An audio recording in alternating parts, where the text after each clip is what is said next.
вот самый старший должен покормить огонь. Я такой... Кто-нибудь найдитесь, покормите, да? Алексей, вам сколько? 44. И возраст патриарха, да?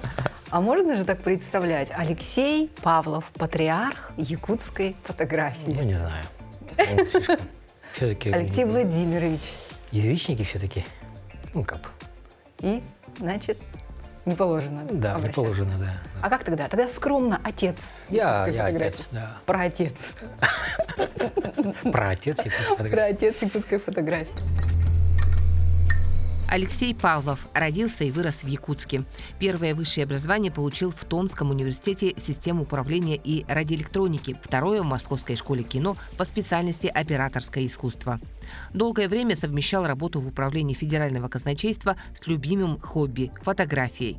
С 2008 года открыл свою первую фотостудию и творческое объединение «Павлов и Павлов» совместно с дизайнером Ростиславом Павловым. Операторский дебют Алексея Павлова состоялся в полнометражном фильме режиссера Сюзанны Оржак «Покидая благоухающую гавань». Был также оператором сериала «Олох Түгеннере» в проекте «Злой Мамбет» и фильме «Олото». С 2016 года является руководителем фотогруппы Международных игр «Дети Азии». Затем основал творческую платформу «Пространство». Алексей – преподаватель фото- и видеотворчества в колледже креативных индустрий, региональный эксперт WorldSkills Russia по фотографии. Женат, отец 3 детей.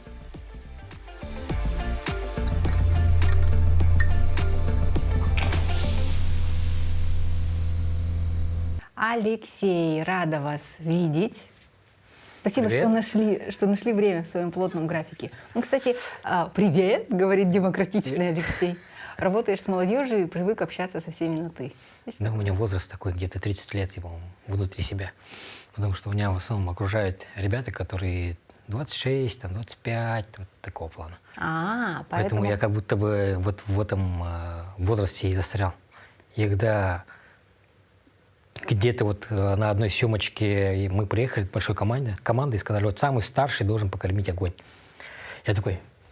Кто-нибудь найдитесь, покормите, да? Алексей, вам сколько? 44. Вот вы самый старый. Покормите огонь. И тогда я понял, что я все. Мне кажется, не 30-летний. Все, Алексей, возраст патриарха, да? А можно же так представлять? Алексей Павлов, патриарх якутской фотографии. Ну, не знаю. Слишком. Все-таки... Алексей Владимирович. Язычники все-таки. А вообще, вот как так получилось, что начал заниматься фотографией? Расскажи, пожалуйста, о своем пути. Наверняка с детства откуда-то все это пошло. Да, это... Ну, всегда я технический рост, как бы, то есть я занимался в основном техническими вещами, то есть это ремонт и так далее, все руками.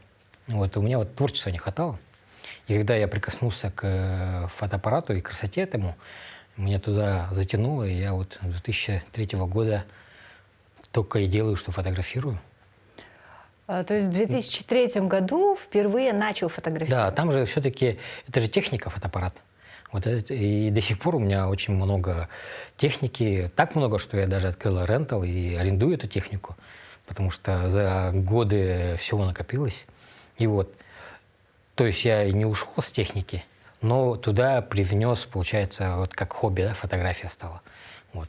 Я кайфую от качества, от техники, ну и плюс творчество, короче, догнало меня. Все в одном. Да. Долгое время вообще позиционировался же как такой качественный фотограф для красавиц. Да, ну, специализировался на красоте. Ну, красота — это же тоже как бы качественный человек, это же красивый человек. А вообще внутри фотографии какие есть разделения, специализации имеются в виду? Вот, допустим, портрет или студийный фотограф, или фотограф, который специализируется на школьных альбомах. Репортажные, я понимаю, есть фотографии. Ну, да? по факту, арт какой-то есть. Их очень много. В каждом направлении еще есть поднаправление. То есть, если ты даже снимаешь ювелирку, то ювелирка может быть разная же. Это на людях, это детальная, это техническая ювелирка, это, может, какие-то экстравагантные, креативные какие-то направления, может быть, супер-макро направления. Там очень много.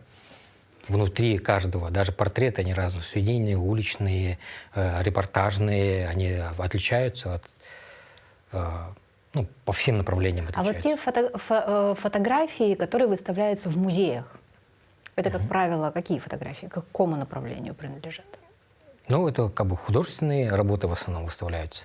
Те фотографии, которые ценятся именно с точки зрения художественной составляющей. То есть это композиция хорошая, это отсылки к известным там художникам и так далее. Вот. Все, что связано с отсылками, это часть вот этого художества считается. Если ты, например, на фотографии очень много отсылок засунул, ты автоматом становишься художником. Когда разные художники увидят, скажут: это же оттуда.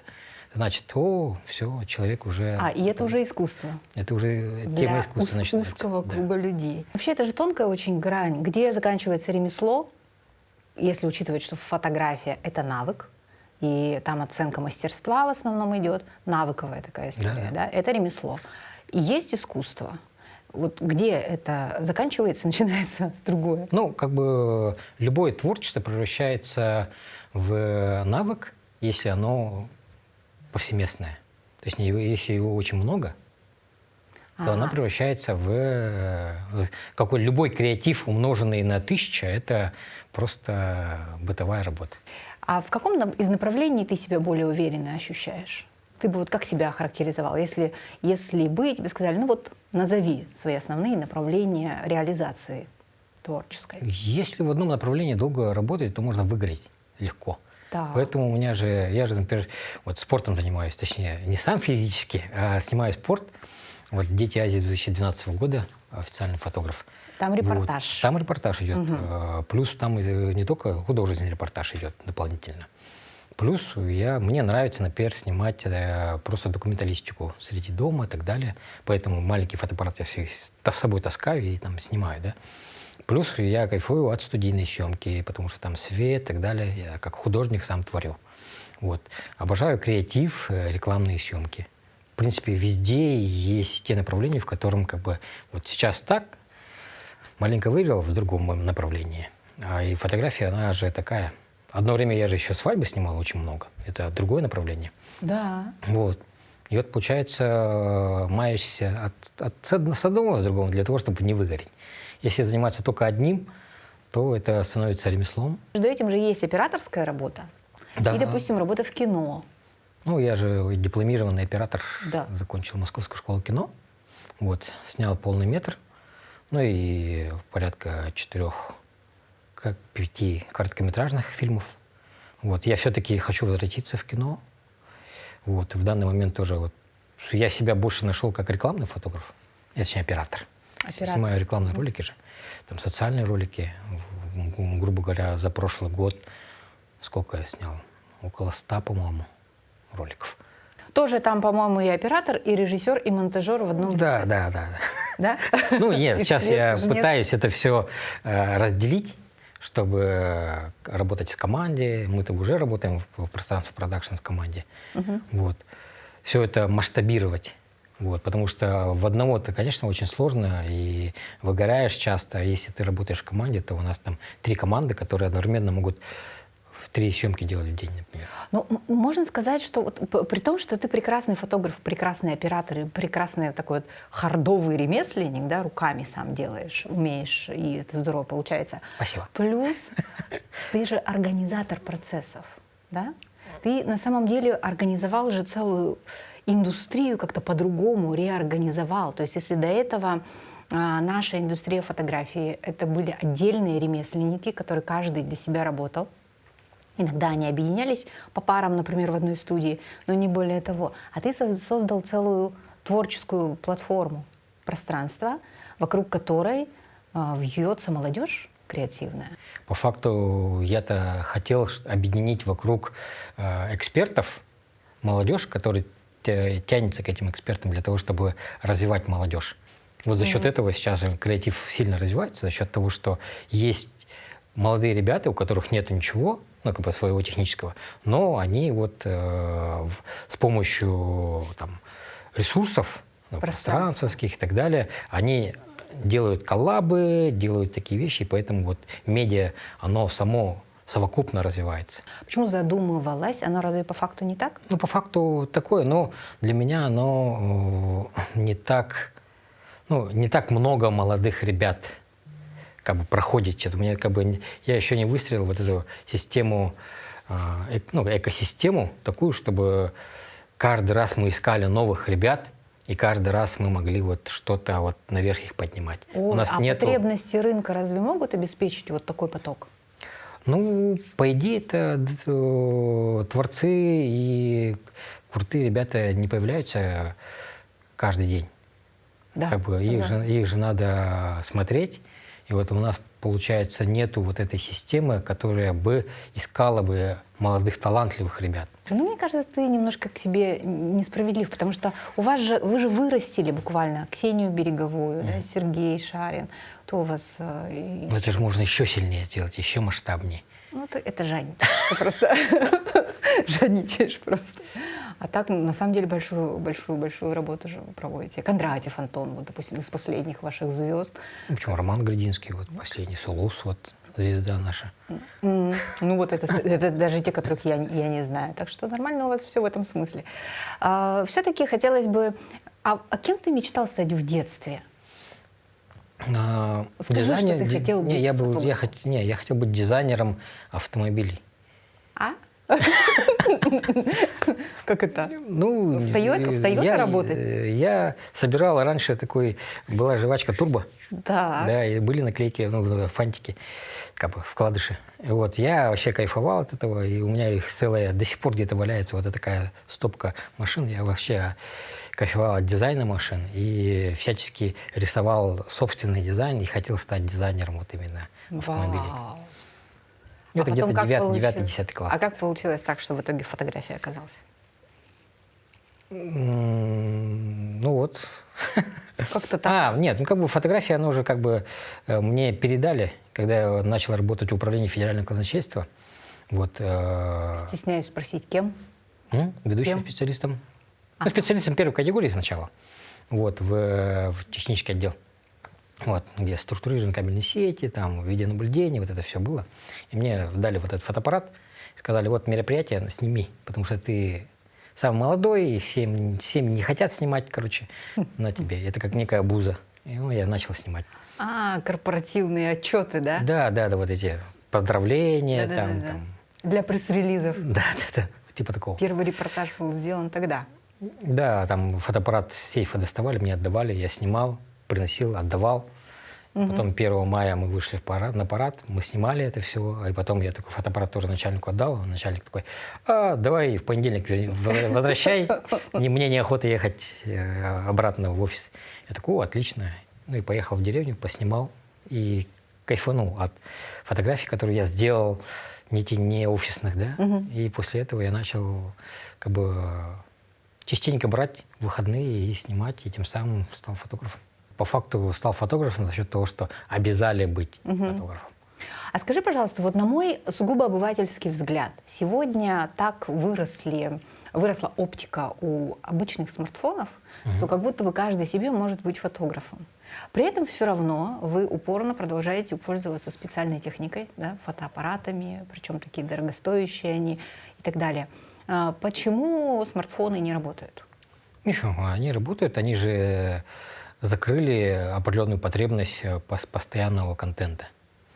Ну вот видео, кстати, можно спокойно снять. Да, видео, вот все, что связано с документалистикой, все, что касается семейных таких вещей, там на телефоне его очень много, и как раз она все это закрывает. Те же самые, раньше, если очень часто приглашали на там, детские праздники, день рождения, там, подобное, сейчас же уже не приглашают, потому что, да, сами снимают. Да. Вот там семейные съемки чуть-чуть уменьшили за счет того, что у них дома этих очень много. Но все-таки матрица смартфона маленькая. За счет этого именно качество именно фотографии, именно стилистика, пластика, и она отсутствует. И те люди, которым важна именно вот эта пластика, посмотреть, вот качественные фотографии, что это такое. Вот. Те, кто дотронулся до этого, будут знать, знают и не променяют это. То есть ценность у тех, кто понимает разницу. Я, например, дома снимаю на сотовый телефон, типа лишь бы, чтобы было, например, да, там, как стоят там шкафы, там, не знаю, дом как стоит и так далее. Вот технические вещи-то я делаю, а вот именно детей я снимаю таким, довольно-таки мыльницей, на профессиональной мыльнице. потому что мне нравится именно качество, стилистика, пластика, чтобы я не только смотрел на детей красивых, да, моих, но и качество самой фотографии, оно было достойно этого. А сколько сейчас детям лет? Ну, сейчас как бы многодетный отец у меня, дочка 14, сын 7 лет и младшему 5. И вы дом построили? Да, в частном доме. Ну, старый дом, но мы переоборудовали и до сих пор строим. Вот, гаража нет, и в этом году хочу гараж построить. В этих хлопотах, заботах, постоянной ответственности хватает ли времени на что-то еще? Чем в свободное время занимаетесь? Скажите, пожалуйста, Вот Алексей Владимирович. я вообще не умею отдыхать. Я хочу активно отдыхать. Ходить в кинотеатры, ходить в театры, ходить на рыбалку, на зимнюю рыбалку. Ну, ведь вот таким активным видом спорта, отдыха заниматься, я этого не умею.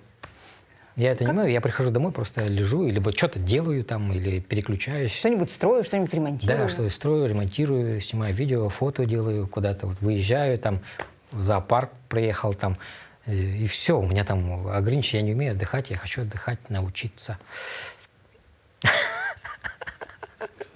Посмотрите, пожалуйста, это последний в мире человек, который не умеет отдыхать. Да, вот люди снимают домики, едят там, отдыхают. Как бы я такой, а чем у нас частный дом, дома можно же отдыхать. Но дома тут надо достраивать, да, гараж строить и так далее. Ну, как бы, да, надо начать отдыхать, я думаю. Раньше, например, вот была большая проблема в том, что если, как бы, у меня же не нормированный график. Вот. А у детей, например, летом отдых и так далее. Если куда-то сорваться, всегда проблема в чем там? Ну, жена работает. Она у меня с 9 до 6, как бюджетный работник, работает, и всегда там, ой. Вот, я такой, надо отдыхать. И в этом году решили, что жена уволится с работы. Чтобы отдыхать тогда, когда ты можешь себе это позволить. Чтобы были все более вместе, чтобы можно было спокойно выезжать и так далее. Вот такие вот дела. Большие планы на лето, я так понимаю, да? Ну, не знаю. Семейного отдыха. Ну, что-то, я думаю, так. Ну, хорошо, с чего начнешь тогда отдыхать? В кино пойдешь? Не знаю. Ну, по идее, желательно бы какой-нибудь в театр начать ходить, там, Олонхо театр и так далее. Хотя бы. Хотя бы. Хотя через 20 лет я работаю, я всегда, например, в театре, концерты и так далее, вот за кулисье, вот это все, вот это интересное, с актерами, там, модели и так далее, вот все рядом и так далее. И сидеть где-то в зале и смотреть это с одной точки для меня скучновато, поэтому я как бы по театрам-то не хожу, потому что вот это все подноготную там много интересней. Вот, и сейчас нужно перенастроить себя и просто попробовать наслаждаться именно с одной точки. Хорошо. Цель номер 1 на ближайшее время научиться да, и пойти наслаждаться. в какой-нибудь там концерт, как зритель. Тоже интересно. Потом расскажешь, как это получилось. С женой, да. Да, хорошо. А еще какие-то планы на будущее есть? Может, мечты? Ну, как у всех, я думаю, путешествовать, начать куда-то ездить. На машине? Ну, можно на машине, можно на самолете. Потихоньку. То есть надо учиться тоже куда-то выезжать. Ну да. Ну, раньше-то я же объездил там 25 стран же. По работе? Да, и по работе я отдыхал. Вот, а последний раз в 2021 году только в Москву выезжал. Вот. В связи с чем? Работаем? Работаем. Дети маленькие, скорее Пространство всего. появилось. Пространство появилось, грустно сказал. Предприниматель Алексей. стал. А каким ты видишь пространство ближайшее там, в течение 3 лет? Допустим, его развитие. Ты его вообще видишь, осязаешь? Ну, сейчас оно в состоянии этого же, такого уже устоявшегося состояния. Просто внутренний процесс улучшить. Ну и оно, как бы, сама студия, оно как ресурс для, ну, как бы, для ребят, для продакшена, для там, СММ и тому разных направлений. Вот. Я думаю, просто направление будет улучшаться. А само вот пространство, студия сама, это же как бы, хранитель семейных ценностей, я бы так сказал. За счет того, что там больше упор на семейные фотосессии и там большие семейные там кланы, да, вот это съемок. Упор на это, и она таки останется, я думаю. А вот у меня вопрос. Вот у тебя, как у патриарха якутской фотографии, сколько семейных фотографий в архиве семейном? Ну, вот именно фотосессий организованных. Не знаю, не знаю. Много? Где-то 500, может быть, такой. Нет, своей семьи. Я стараюсь каждый год фоткаться под Новый Да? год. Да. Ну и летом тоже, когда какие-то съемки идут, мы-то обязательно камеру в штатив и снимаем. А потом что делаете с этими фотографиями? Я распечатываю и Портреты? Зала, да. Ну, У родителей, ну там, не и так так, далее, всё. чтобы распечатывали и каждая фотосессия в отдельном альбоме. Я хочу так сделать. Я вот все пытаюсь у себя организовать вот эту тему, связанную с книжками и так далее. Потому что книжки — это отлично. Но взять пока еще мода не пришла к этому. Мгм. Но когда придет, да. Потому что мы же делаем в основном электронный вариант. Ну да. Вот. И сейчас есть потребность, приходит потребность уже где-то вешать картины. делать. Материалы, Да, чтобы материально. это было, да? Вот этого не хватает, и вот в сторону тоже начнем двигаться, но в свое время. А фотовыставку не хочешь свою организовать? Не пора? В этом году сколько лет уже деятельности, получается, где-то 23? Ну, у меня в основном уже чисто своих проектов-то нету. Я же наемный сотрудник. Нанимают, я снимаю. в Так, смысле, чтобы своих я творческих? сам творчески что-то делать и всем доказывать вот так вот. У меня что-то слишком коммерцию ушел. Вот, в творчество очень мало. Да. Одно время я пытался там направление якутские мастера. То есть я ездил и снимал там художников, там ремесленников, которые и из них хотел сделать выставку. Но там до 6-го человека, до 7-го человека дошел, а потом что-то не получилось, и все, до сих пор она лежит. Ну, может, продолжить ее, нет? Не хочется? Ну, надо. Про- Ну, и какой-то другой продолжить. проект нужен.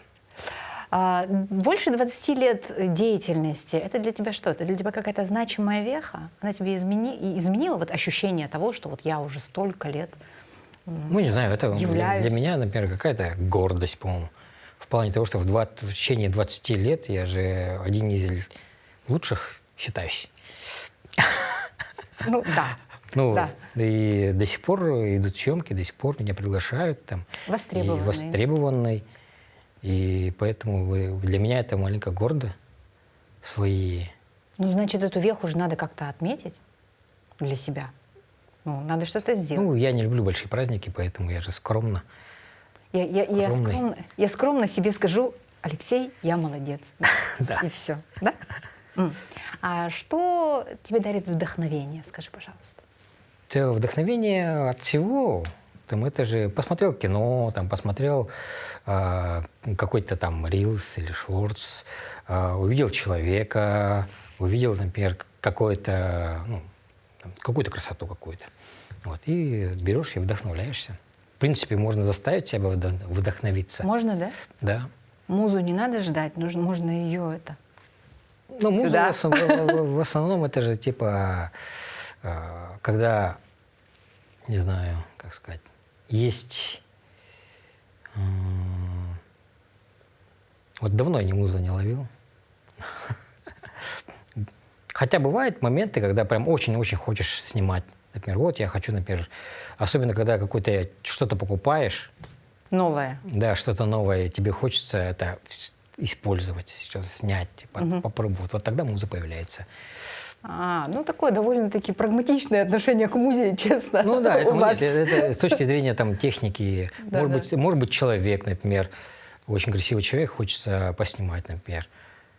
Вот в прошлый раз пообщался с художником Чикачевым. Вот, я такой, надо с ним что-то сделать. И сразу в голове такой, креатив какой-то появился. Такой, да, когда в следующий раз встретимся, поговорю по поводу что-то создать вместе с ним, точнее, какой-то креатив. Вот это муза считается. И вот она у меня в голове сейчас сидит, и она как бы где-то вот наверху говорит, вот надо. Вот если я, например, начну это выполнять, то как раз как бы возьму музу и сделаю что-то. А если ничего не сделаю, то она угаснет, но через какое-то время все равно она скажет: давай, работай. Помнишь, оно Да, было, да. да? То есть можно ли сказать, что ты вдохновляешься людьми и предпочитаешь действовать, чем просто вдохновиться и ничего не сделать? Ну, бывает тоже такое. В зависимости тоже, как ты активно работаешь. Если меньше работы, то у тебя больше на творчество же. А если ты постоянно, у тебя все занято, то какое-то там творчество. Просто работаешь и Просто работаешь. работаешь, ну и кайфуешь от того, что ты работаешь. Потому что я тоже не яму копаю же, а Ну. тоже с людьми, красивыми людьми. Вообще только красота вокруг меня. Здорово. Но это же получается, что ты работаешь в любом случае. Есть вдохновение, ты работаешь. Нет вдохновения, ты работаешь. В любом случае работаешь. Какой работящий Алексей. Алексей, блиц. Да. Короткие вопросы и максимально, по возможности, короткие ответы. Хорошо? Если бы не Якутск, то какой город? Портленд. Ну, не город, ну, как бы. Почему? Ну, потому что я там был, мне очень понравилось. Вот. И атмосфера, воздух, люди, я бы там жил бы. Вау. А есть ли какой-нибудь фотограф, какое-нибудь имя в фотографии, которое служит ролевой моделью или который является таким эталоном для тебя? Ну, Лейбовиц, Лейбовиц? да, вот. А ее команда, как команда работает, и вот я восторгаюсь кадрами и ее работой. Мгм. Любимое время года? Я думаю, это вот как раз осень-весна. Больше осень. Такое между сезонье. Между сезонье она интереснее, это когда есть контраст. Здорово. Если бы была возможность что-нибудь изменить в жизни, ты бы что-нибудь изменил?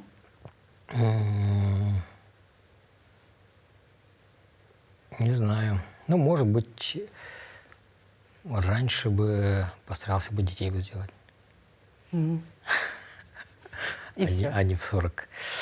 Да. Ну, отлично. Пожелания нашим телезрителям. Ну, желаю красоты, я думаю, чтобы окружали только все технически качественное. хорошее, качественное, красивое. Спасибо большое, Алексей.